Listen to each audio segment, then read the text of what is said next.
All right, Clipper Nation, it's your main man on the mic, Nick Ferrara, coming back with another episode of Clipper Connection.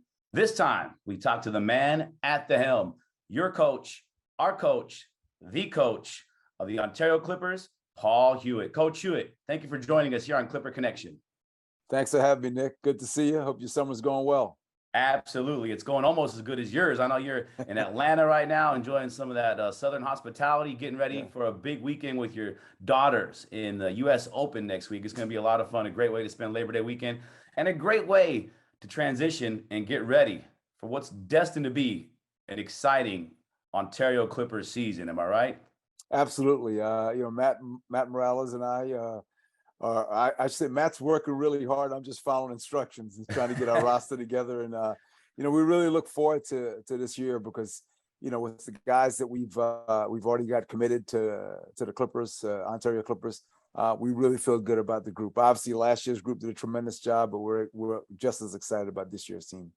Absolutely. We're looking to build on that momentum, and that's exactly what we had. I've been with the organization since its inception, and for 5 years, I've been waiting to go to the playoffs. We did it last year, first time in franchise history, and got all the way to the Western Conference Finals. And we're going to build on that momentum and continue to take that into Toyota Arena and on the road this season with the Ontario Clippers. But before we delve into that and talk about what we can look forward to and what's going to be happening with our team this year, I want to hop in to the Paul Hewitt time machine. Let's go back a little bit from your birth in Kingston, Jamaica, to transitioning in New York when basketball became part of your life, eventually playing at St. John Fisher. Talk to us a little bit about all that stuff so we can get to know the coach behind the ball. Yeah, you've done your homework, Nick. You've done your homework. I'm impressed. Your summer reading list mustn't be that long. Paul Hewitt's greatest hits. There you go. As you mentioned, born in Kingston, came up to New York when I was 7 years old, and just always had a love for sports. Even when I was a young kid in Jamaica, I would, play soccer. We'd play cricket, steal lemons out of my mom's refrigerator and use that as a cricket ball. And then when I got to the United States, fell in love with baseball actually first, and then basketball, and just always loved sports. And I was fortunate. We moved from Brooklyn to Queens and now to Westbury, Long Island, where I started playing basketball. I started playing basketball when I was in the 10th grade, and my high school basketball coach really had a big influence on me, really going away from baseball to basketball. And then after I got out of college, I played 4 years at St. John Fisher, as you mentioned. We were Division II at that time. I got into high school coaching, and when I got into coaching, my thought was, hey, let's just see if I can be a high school coach, high school guidance counselor. But one thing led to another. I got into college ranks, and then fortunate enough all the way to make it up to coaching the Clippers. Yeah, and there was a lot of exciting things that happened, obviously, before that journey in Ontario began. And let's talk about that. As you mentioned, you started coaching in high school, eventually coaching at several different universities as an assistant. Yeah. But let's talk about 1997 in Siena Metro Atlantic Conference. You got that call where you're going to be the head coach of Division I program. What was that like? What was going through your head? Was it something that you had already put out there knowing it was going to be your destiny, or was it something you're like, wow, we got here? We've all heard that term of the dog chasing the car, and then once you catch a car, like, what are you going to do with it? So it was one of those type of moments. I was really lucky to work for George Raveling, University of Southern California, and then from there to go to Fordham and Steve Lapis at Villanova. And so, but I always had in the back of my mind, hey, I want to run my own program. And I was really, really lucky that John Dargenio, the athletic director at Siena, and Denny Cal, one of the guys on the board, offered me the position. And I can remember where I was sitting in my living room at our townhouse when I got the call, and I got off the phone. My wife looked at me, Donna looked at me, she's like, what's going through your mind? I said, I just actually reached one of my goals. And she's like, you don't look excited. I said, now, you go from transitioning very quickly from, okay, I reached the goal, exciting, but now you got to go play games. You got to go recruit players. You got to prepare to win, because Siena's a very proud program. They've had a lot of success. They had a lot of success there and continue to have success. So it went from excitement to, okay, here's a reality that we got to produce. But obviously very, very, like I said, very happy and very fortunate to get that opportunity. Yeah, I think your short time there, you had a great deal of success in the 3 short years. I mean, conference title game, NCAA appearance, first time in 7 years that you guys have made it to the NCAA tournament. And then obviously the coaching carousel begins. That's as it does, right? When you find success, people are like, we got to find out who this Coach Hewitt is. And that radar got big. And you went from a school that, as you mentioned, from Siena, that does have a lot of pride and tradition in basketball, to a school that is really on the more of the global name in basketball, with the Georgia Tech Yellow Jackets, and a conference of the ACC that is known to produce some of the best talent, best teams, best coaches, the most notariable teams in all of college basketball. What was that like when you made that transition? Obviously, the expectations were instant. The pressure was probably a little bit more. We'll talk about that transition. As you mentioned, I had 3 really good years at Siena. We made it to the conference finals all 3 years, went to the NIT the last year, the NCAA the year before that. So I would probably say I went into Georgia Tech with a little bit of cockiness to me. So I felt like I had this thing all figured out. And, then you go out and you got to play road games at North Carolina, at Duke, at University of Maryland, where Gary Williams had a role at the time. But the one thing that stayed the same for me from Siena to Georgia Tech was the emphasis we placed on player development and really trying to help push the players towards their potential, even beyond their potential. And so that first year, we had a lot of success. We were picked to finish 8th. And that time, the ACC had 9 teams, and we ended up making it to the NCAA tournament. Really surprised a lot of people. Had some great wins over University of Kentucky. We beat Maryland, which went on to the Final Four that year.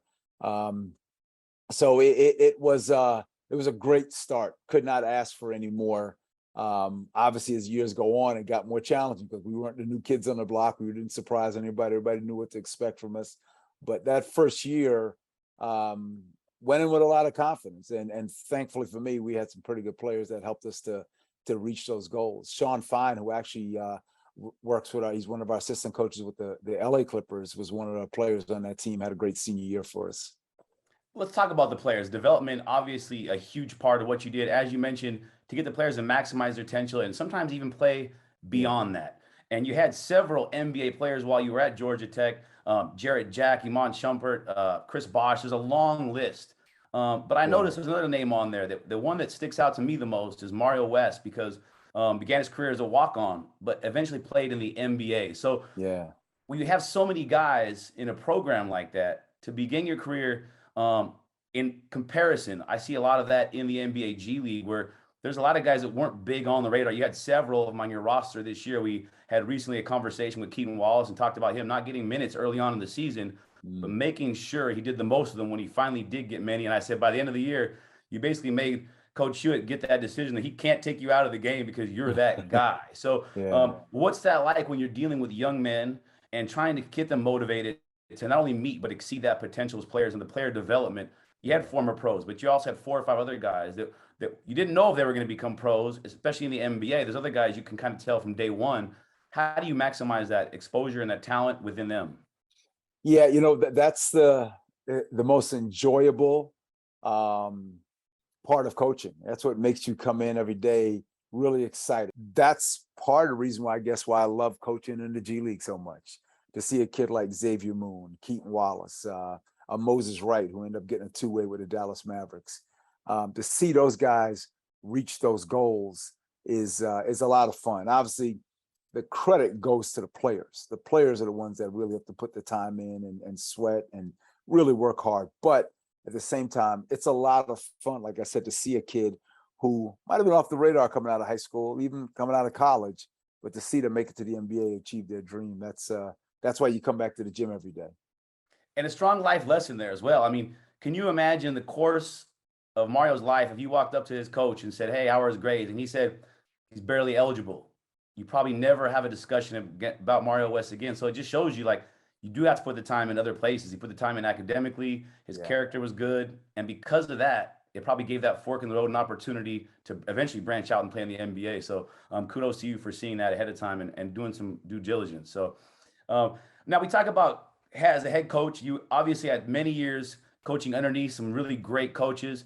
What's it like now that you're at the helm and you got a guy like a Daryl LeBerry, a former player, assistant coaches? How integral are they to your success? And what is the relationship like with you, knowing the experience they're going through at the current status as an assistant coach? First of all, they're extremely important towards our success. Doug Martin, David Atkins. We had Natalie Nakazi for a little while. Taylor Hollowell, and as you mentioned, Daryl as well. They're extremely, extremely important because we try to take a hands-on approach to the entire Clipper organization, from what we do at the LA Clippers down to the Ontario Clippers. We try to take a hands-on approach to help these young men develop and make good decisions on the court, and of course off the court as well. And so to have assistant coaches that are doing the job, that really, make the difference, right? I mean, make the difference in those close games, make the difference in those tough practices where kids got to grind through. As a head coach who's been there, you obviously have a lot of empathy and understand what their goals are and what they're striving for in their career. But more than anything else, I absolutely appreciate having those guys around. They're an integral part of the team, as you mentioned, and we were so excited to have you aboard last year and see you do what you do only the way you could do it. But let's talk about that. You have so many years of coaching experience. What was it like when you came to the LA Clippers organization and your new role as a scout? Talk about some of the similarities and differences. Player development, obviously, as a coach, was probably greatly beneficial as a scout to kind of spot those things, as you did with Mario and other players. What was that like? And is there one that you enjoy more than the other? That's a great point you make about coming from a college coach to being a scout. And, when Lawrence called me, because we've known each other for a very long time, he called me, asked me what my thoughts are about becoming a scout. I didn't really know anything about it. I mean, I knew, you go to game, you were sending reports, but the way the Clippers have done things, it really made it interesting to me because I need to find out about the whole person, kind of like going back to you said about Mario West, like obviously his grades after I see him play so hard on the court, and then I hear he's got great grades. That says to me, hey, this guy's probably got a lot of character, comes from a great, family, and he's going to bring the type of values you want into our Georgia Tech organization or a program. Same thing applies when you get to the NBA. You're trying to find guys that will fit the values, if you will, for what we're trying to accomplish. So the way Lawrence described the whole thing to me made me excited about it, and I really enjoyed it. I wasn't sure how it was going to be. I kind of took it as a trial run, so to speak. But as soon as I got into it, it was fun. I mean, it gave me an opportunity to reconnect with a lot of friends in the AAU basketball world, the high school basketball world, the college basketball world, because those guys were going to be the ones that would kind of give me the background on a player. So, we can watch a film and see what the potential is. But as you know, in order to continue to move forward, there's got to be a certain amount of work that goes into it. There's got to be a certain amount of sweat that goes into it. And it was fun. It was kind of like being a detective. You're probably too young to remember Columbo. I was Columbo. I was trying to ask all the questions, just one more question and figure out if he's somebody, that person's somebody we want to bring into the organization. Absolutely. I bet you got much better sleep as a scout, though, regardless of which one you like better, right? I mean, the coach take it home with you a little bit more, probably, right? No, you're exactly right. You're exactly right. Once you walk out of there, you go have a good meal, go back, maybe watch the game a little bit. The next day you write at your report and you move on to the next one. And let's talk about that, because I'm sure as a coach, especially as many years as you coaching, you have plenty of coaches, players, you really enjoy working with, some not so much because they're probably a lot more difficult. That's just the reality. That's people in general. But correct me if I'm wrong, but when I looked at that team last year, there was something special from day one. And obviously, the big difference in coaching an NBA G League team is that guys can be called up any minute. Some guys are not protected, so another team can just take them at any moment. In a university, you're probably not going to have that unless a guy transfers or something like that, or he makes himself ineligible. So you kind of know from day one, outside of injury, who you're going to be going to battle with. In the NBA G League, it changes. And a lot of these guys, as you mentioned, Moses Wright, where you're losing one of your key elements offensively, defensively, a guy who can really do it all. You got to, on the fly, make a big time adjustment and get everyone else ready. And that team did that. I mean, it sounds great, but it's very difficult to do that and maintain a high level of motivation as you were able to do this year. Those guys were motivated, and especially in the NBA G League, where guys are really many times their goal is obviously to get to the NBA. So they might treat it more as a job interview or an audition, when the reality is you have to win. You have to show that you have the ability to win or do what it takes, whatever your role is, to win. So what was that like, finding those guys? And it seemed like pretty enjoyable. You didn't seem like you were having too many sleepless nights. You had a great group of guys. Yeah, it was a great group, and I give Matt all the credit. I remember we had come off of a 3-game losing streak, and I wasn't happy with how we were doing some of the little things. We were out in Iowa, and I remember we went and had a practice. It wasn't a hard practice, but it was just trying to get back to the basic defensive fundamentals, like just some of our rotations and our communication, and some of our schemes. And so we ended up playing that next night, and we won the game by a pretty good margin. And after the game, I made a point to thank Matt Morales, because as I told him in front of him, I said, listen, he's put together a great group of people, great personalities, a lot of fun to coach. And that did make it a lot of fun, Nick. The other thing is, as you get older, you probably get a little more mellow. Like, my guys at Siena, my early years at Georgia Tech, they see me now to be like, who is this guy? Like, he's like handing out candy and balloons. But what I really have learned is I'm not going to allow the mood of a player to impact my mood being in the gym. I love being in the gym. I love coaching. So if a kid is not having it that day, he's not with it, I'm not going to allow him to impact how I deal with the other 9, 10, 11 players. And if it comes to it, hey, look, man, you having a bad day, just go home. Just take off. You don't want to be here today. So it's it's partly Matt, obviously the group he's put together, partly how I view it now.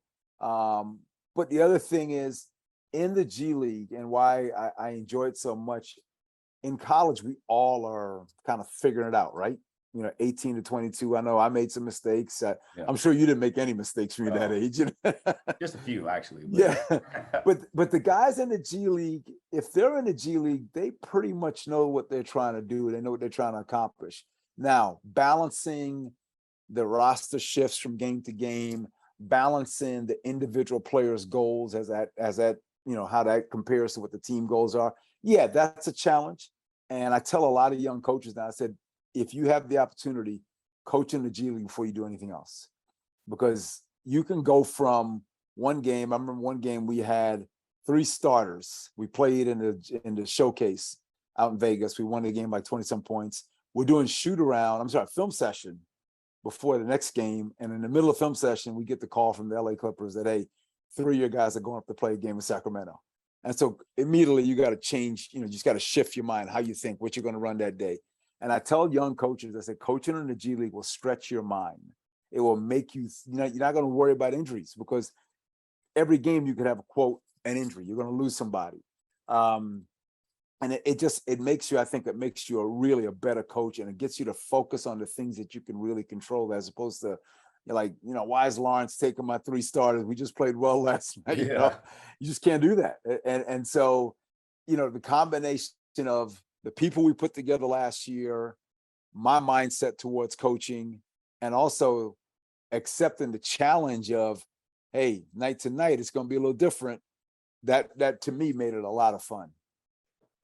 Yeah, it seemed like everyone was having fun, including yourself. And to go back to what we were talking about earlier, I asked Coach Laveria, I said, you played for him, so you got to tell me something. I said, because I've never seen him like throw anything. I don't see his Bobby Knight moments. And I'm like, I played for a lot of coaches myself. And I'm like, I've seen even the coolest cucumber on the court get a little flustered. I'm like, I rarely see it. I was like, do I need to be a fly on the locker room to hear something?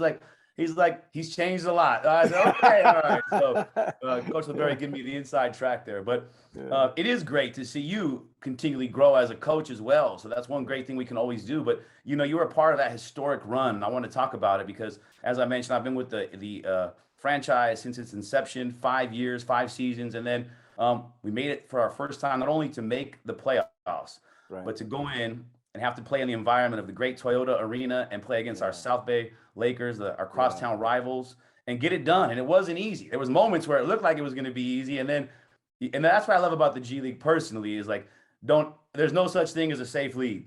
You've been on both sides of it, right? The 20-point lead. And I'm like, people come to the game like, oh, this game's done. I'm like, no, it's not. Trust me. If you threes, if you and ones, then you're like, wait a minute, we were just up 15. You blink, now we're down 2. What happened? Yeah. So, which makes it fun for the spectators. I'm sure coaches don't enjoy it, especially when they're at the wrong side of it. But what was it like from that moment we began the season? Obviously, we built momentum. The seats really started to fill up as we built groups and we started building this fan base. And there was passion. I mean, it was electric for me to be there as a spectator on that night versus the South Bay Lakers. What was it like for you, and what are the guys? And just talk about that experience and winning the first playoff game in franchise history. Yeah, one of the things that I over the years as a coach, I was really bad at looking in the stands and find out what's going on out there. Who's at the game? Who's at, like, Daryl will tell you sometimes he'll say to me, "Did you see so and so at the game?" I was like, "I have no idea." He just would shake his head. But what I found with our fans with the Ontario Clippers is that we had a loyal group that was there a lot. And by the end of the year, I would come out, I would acknowledge them, I'd see them, I'd shake hands, I'd dap them up, just appreciate them being there, and to see the crowd grow the way it did was really fun. Again, I can't tell you how much from just a pure coaching experience, how much I appreciated everything that went on around that team. And yeah, so like by the end of the year, that game against South Bay, and I think Miles Simons does a terrific job. He's one of the better coaches in the G League. I knew it wasn't going to be an easy game, and the players knew it wasn't going to be an easy game. So it wasn't like, as the game was swinging, ebb and flow, and the emotion was going back and forth. It's what I expected. And Keaton made that big play down the stretch to give us the lead, and we were able to hold on and get to the conference finals. Nothing in that game caught me by surprise. So I guess maybe my mood and what I looked like on the court, my mood was like, yeah, it looks like nothing's going on. But when you know it's coming, it's like when you study for a test and the teacher drops the test on your desk and you're like, oh, I got this. There's nothing that's gonna shake you. But really, really appreciated the lift that the fans gave, especially in that last game. And let's talk about that lift, because we took that momentum all the way to the Rio Grande Valley Vipers for the Western Conference Finals. And I remember watching it from my house, and I was just going nuts because I was like, I know these guys, what are they doing? But I know it was difficult. You traveled all the way into deep Texas, short time window there. And guys that were really stepping up in the last few games. Some of them weren't large contributors early on in our season, so it was great to see them kind of flower. But at the same time, we ran into a former Agua Caliente Clipper at the time, Fiando Cabangele, and he was fired up. And I said, man, if he's playing like that, where'd that guy come from? But he was the player of the game many a times while he was with us in Ontario. So it was bittersweet, but at the same time, I knew we were never out of it. And what was that like? Because we were trailing the majority of the game. There were some large gaps. We were really down, but they had to really pull away at the end.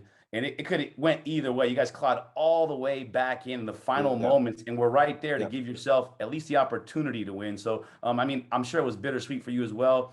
You'd have liked to get the W, but you had to be proud of the guys. What was that experience like? Very proud, very proud. And you're right. We weren't ourselves. We didn't play particularly well in the first half, but you give them credit.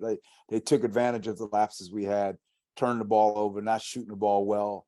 And then when we finally settled in about the middle of the third quarter, I don't know if it was the travel, I don't know what it was, but it's safe to say we weren't ourselves.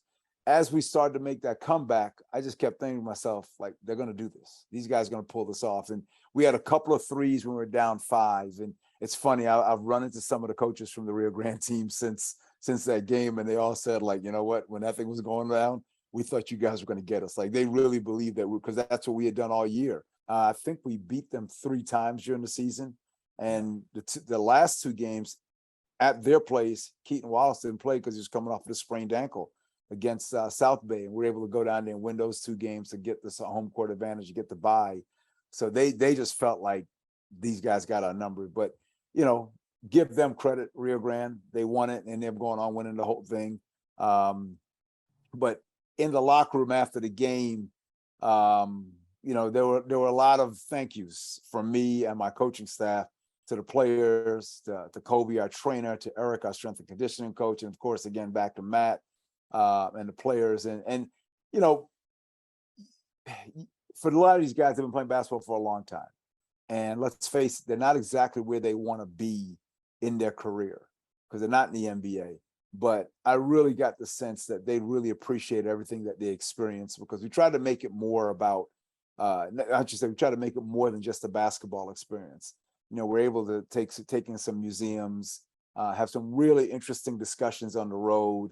We were able to, the big team, the LA Clippers, set up a tour of the Tupac exhibit that's going on in LA. So we did some pretty cool things that made them understand that, yeah, we want you guys to come out here and play your backsides off and help us win basketball games, but we're going to show you that there's more to it than just about the basketball. And we had some great speakers as well.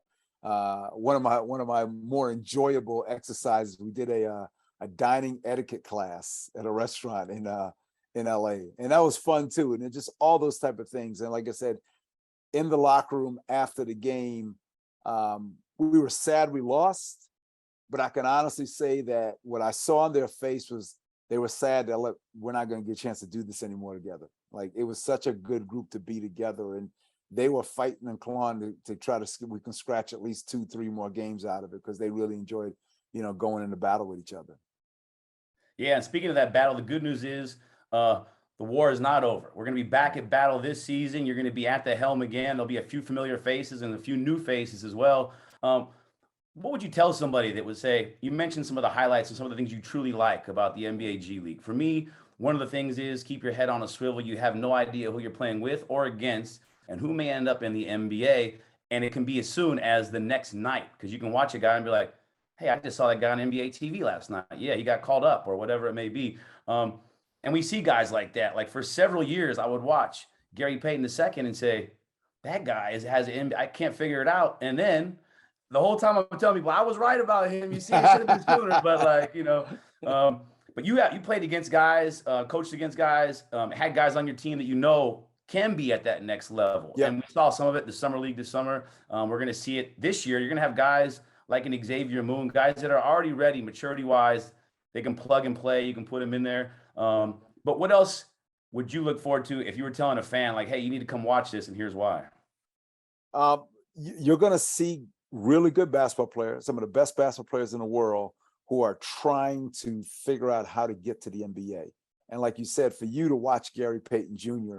And to see him get to the NBA and win an NBA title, that's got to be a pretty cool thing. Like, you recognize that grit and that toughness that he had and what he could bring to an NBA roster. So it's got to be a pretty cool thing. And so, it's kind of like, I'm a huge baseball fan. And, when I was in college at St. John Fisher, I'd go see the Rochester Red Wings play. And, you see Cal Ripken come through there, and, some of the other names, I can't think of them off the top of my head, but like, it's pretty cool watching them go from the minors. As a matter of fact, when I was at George Mason, the Washington Nationals had just drafted Bryce Harper, and I went and watched him play in Hagerstown, so like that type of thing. So you come to see the Ontario Clippers play, you're going to see on our team, and certainly, some of the visiting teams, future NBA players. And I just think that's a pretty cool thing, just to see those guys and see where their, how their career unfolds. Yeah, and as you said it's an intimate setting. It's like it's a great arena. It's a beautiful arena, a great place to have home games. But it is an intimate setting. You get so much more up close and personal. Xavier Moon said it best. He goes, one of the differences when you're playing in the NBA is like the fans seem so far away. At Toyota Arena, they are right there. You know what I mean? And they're right there in the mix. And there's no really bad seats in the house. And you get all the benefits of an NBA game, and kind of with that fun element that you mentioned, like to catch a rising star, see someone on the upswing, Yep. And you also have guys, like you said, that I tell people, I'm like, you cannot get any closer than this. They are literally, the only thing is the screen door right now. They've already busted through the walls and everything. The only thing protecting them outside the league is the screen door. And if someone answers, they're going to be going through that screen door. And many of them have bet on themselves. They've gone either overseas several years or decided, hey, even though I may make more money overseas, I'm going to bet on myself, because they don't want to leave that wonder. You probably seen so many players start your career when they're 35 or something, say, maybe I could have made it. Well, it's too late now. You will never know. But these guys are betting on themselves, and they're bringing it for you. And to see you out there, someone who knows the game so well, a phenomenal ambassador of the game, not only as a player, but as a coach, to go out there and work with these young men and continually groom them just to be good people. Because at the end of the day, many of them are young. I mean, they're much younger than both you and I, obviously. But they're also, many of them they're adults, but they're still in the growing phase as we continue to do so ourselves. But I mean, a lot of the things that they're going to be passing on to their families as parents and things like that are elements they're learning from you. So that family atmosphere that you create, want to thank you for that. And we just want to talk about a few more things before we wrap up here. It's been a great conversation so far, and we appreciate you taking the time to do so. But we're going to play a little game called Behind the Ball. We're going to talk to you about just some questions that are not necessarily directly related to basketball, but we're just curious. Now, in your travels, you've gone all over the world, both for basketball and I'm sure as a tourist. You can live anywhere in the world. Where would it be and why? If I could live outside the United States?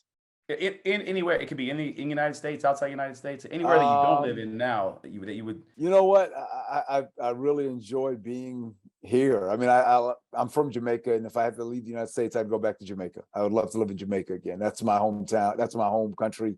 Um, Culturally, food wise, can't beat it. I mean, that is to me my favorite food in the world. Um, but I tell you what, I'm enjoying being in Atlanta. I enjoy being on the West Coast. I just feel very, very fortunate to be in this position where I can live in both places and I'll at the same time continue to contribute.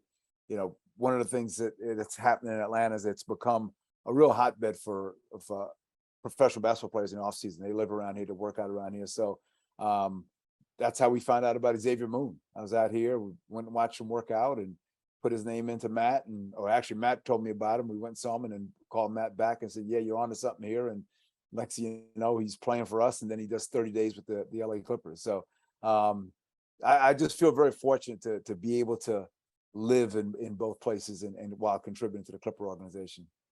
Absolutely. What a win-win right there. And you talked about some of these players. They all have these unique stories. As you mentioned, a lot of these stories wouldn't be told if there wasn't one thing here or one thing there. And as you mentioned, you being in Atlanta, having that connection, and there was a guy, like you said, he was he was the final cut from the Raptors 905. And then, within a season later, he's playing for the Los Angeles Clippers. So Yeah. that's another beauty about what we're doing. And you also had to have some common ground with your center, Siobhan Thompson, this year, also Yes. hailing from Jamaica.